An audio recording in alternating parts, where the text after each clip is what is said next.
Hello, for those of you who don't know me, I'm Mr. Chase. Welcome to the video for A Level Biology. Myself, Mr. George, who I teach the course with, are really sorry that we can't be there to meet you face to face, but hopefully this will be the next best thing in terms of explaining about the course and giving you some information. Biology is, of course, the study of living things and the natural world. The OCR A Level Biology course we do gives you a detailed and broad overview of the subject. We pride ourselves on getting the absolute best outcomes we can for our students, and with a bit of hard work on your part, the course can be very rewarding and sort of set you in good stead for further studies or a career. Over the next 3 slides is an overview of the course, listing the different topics that we study, specification point by specification point. We study each of these topics starting from the sort of base of GCSE knowledge and then building from there. Some of the more detailed topics we actually might become sort of close to what you do at university. I won't read through them point by point, but I'll let you have a little look through. There's the Year 12 topics on this slide, Year 13 on the slide after that, and then the slide after that one gives you a brief overview of the practical assessments or coursework that runs throughout the length of the course.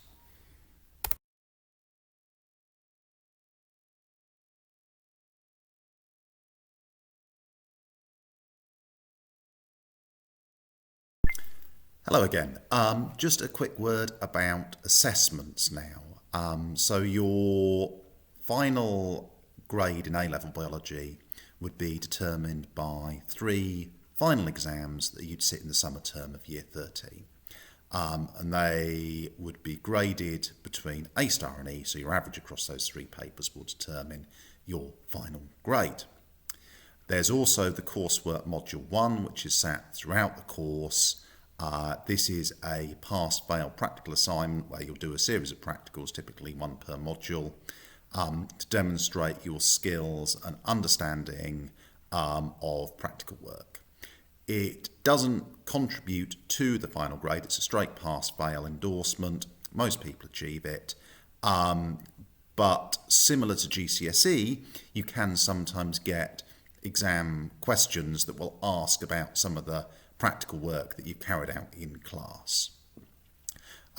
We also have a number of sort of less formal assessments and exams throughout the year, typically mock exams around Christmas.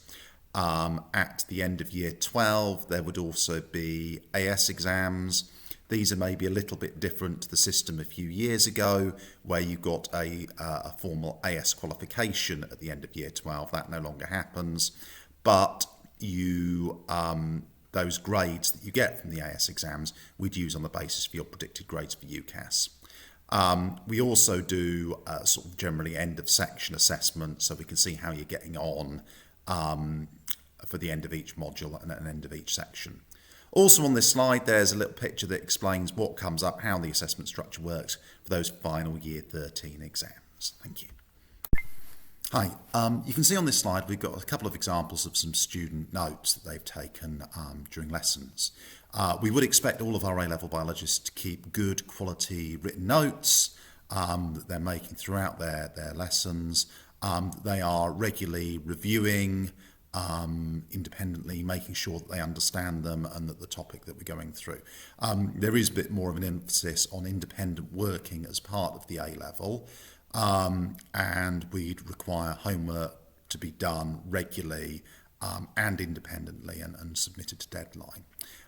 That's particularly important with the PAG assessments as well, because obviously they are assessed to form that pass-fail practical endorsement for the course. But yeah, much more independent work. There would be, sort of each lesson some expected pre-learning, and then possibly some write-up based on the lesson as well.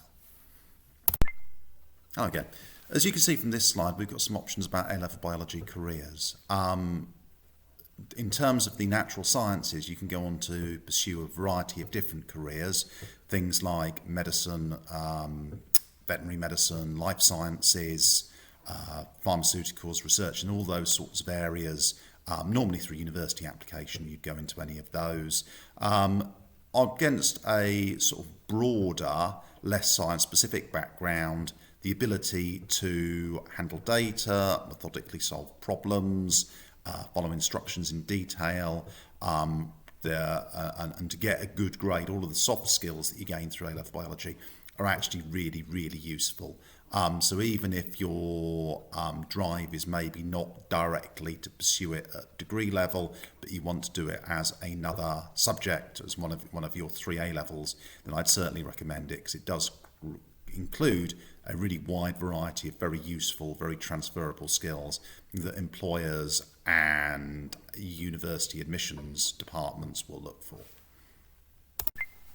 So thank you very much for listening and looking through. I hope this has answered some questions and some information for you about the A-Level biology course.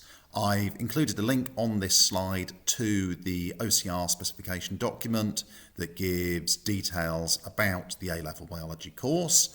And I hope this, as I say, has answered any questions you've got.